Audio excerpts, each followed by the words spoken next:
या बातमीपत्राचे प्रायोजक आहेत pro rich look skin and hair studio. नमस्कार, पोलीस माझा न्यूजच्या बातमीपत्रात आपलं मनापासून स्वागत। पाहूयात काही विशेष घडामोडी।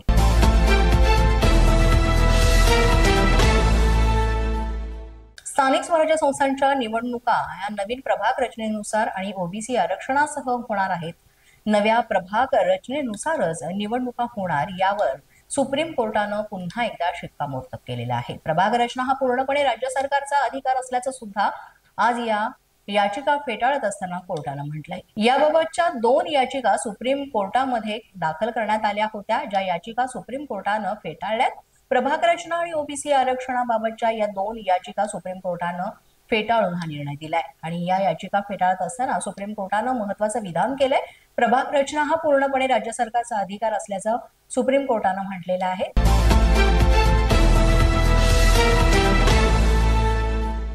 लोणवाडी गावातील एका चिमुकल्या विद्यार्थ्यांनी गटाराची सफाई केलेली आहे। बोदवड तालुक्यातील लोणवाडी गावामध्ये ग्रामपंचायतीने गेल्या 5 ते 6 महिन्यांपासून गावातील गटार साफ केली नव्हती आणि त्यामुळे मोठ्या प्रमाणात दुर्गंधी पसरली होती। संसर्गजन्य रोगांपासून संरक्षणासाठी एका चिमुकल्या शाळेतल्या विद्यार्थ्यांनी स्वतः परिश्रम घेऊन घरासमोरील गटार सफाई केलेली आहे।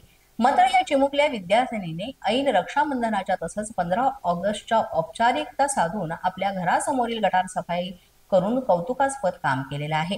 मात्र ग्रामपंचायत प्रशासन झोपेत आहे का, असा प्रश्न ग्रामस्थांमध्ये निर्माण झालाय। पोलीस माझा न्यूज करिता प्रतिनिधी ज्ञानेश्वर पारधी, जळगाव।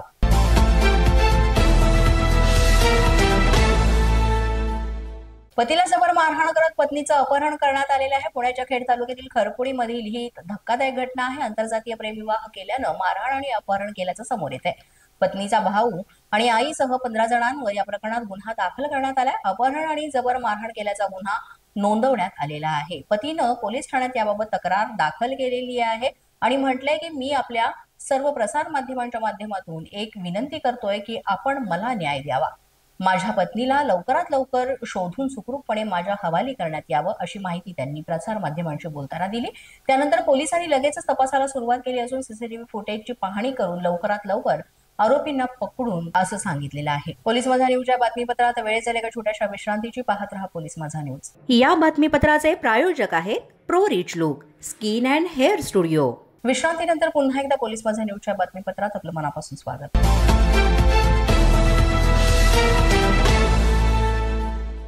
पंढरपुरात शिंदेच्या शिवसेनेच्या बैठकीमध्ये 2 गट हे एकमेकांमध्ये भिडल्याचा प्रकार पाहायला मिळाला। सोलापुरातील संपर्क नेते प्राध्यापक शिवाजी सावंत यांच्या राजीनाम्यानंतर ही बैठक झाली होती। अनेक समर्थकांनी राजीनामा दिल्यानं पक्षाचे निरीक्षक आमदार संजय कदम यांनी ही बैठक बोलावली होती। या बैठकीत संजय कदमांसमोरच 2 गट हे एकमेकांना भिडल्याचं पाहायला मिळालं। पक्षाची दिशाभूल केल्यानं नुकसान होत असल्याची भावना व्यक्त केल्यानंतर 2 गट हे एकमेकांमध्ये भिडले आणि त्यामध्ये खडाजंगी झाली। सोलापूर जिल्ह्यात शिवाजी सावंत विरुद्ध महेश साठे असे 2 गट असून स्थानिक स्वराज्य संस्थांच्या निवडणुकीपूर्वीच शिंदेच्या शिवसेनेतील गटबाजी आता पक्षाची अडचण ठरू शकते, असंही म्हटलं जात आहे।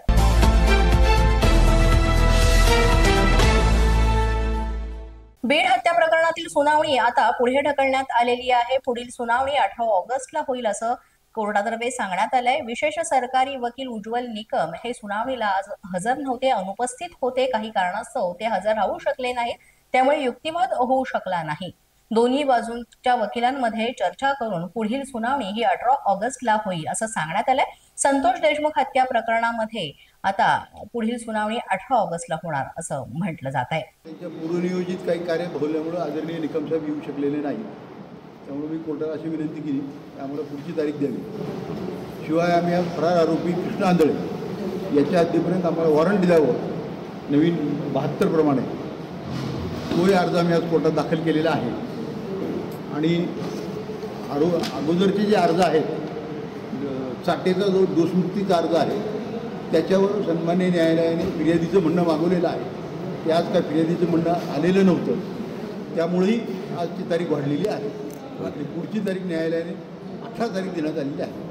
आरोपी वाल्मिक कराडच्या अजून त्याच्यावर आज तागायत माझ्या माहितीप्रमाणे ऑर्डर आलेली नाही। पोलीस माझा न्यूजच्या बातमीपत्रात आज इतकंच। तुम्हाला आमचं बातमीपत्र कसं वाटतंय याबाबत अवश्य अभिप्राय कळवा। यासाठी पोलीस माझा न्यूजचं YouTube चॅनल सबस्क्राईब करा, तसंच आमचं फेसबुक, इंस्टाग्राम आणि ट्विटर अकाउंट फॉलो करा। अधिक माहितीसाठी आमच्या www.polismazanews.com या वेबसाईटला भेट द्या। आमचे अधिकृत प्रतिनिधी व्हायचे असेल तर स्क्रीनवर दिलेल्या क्रमांकांवर आजच संपर्क साधा. आजच्या बातमीपत्रात इतकंच. पुन्हा भेटूया पुढील बातमीपत्रात. तोपर्यंत पाहत रहा पोलीस माझा न्यूज.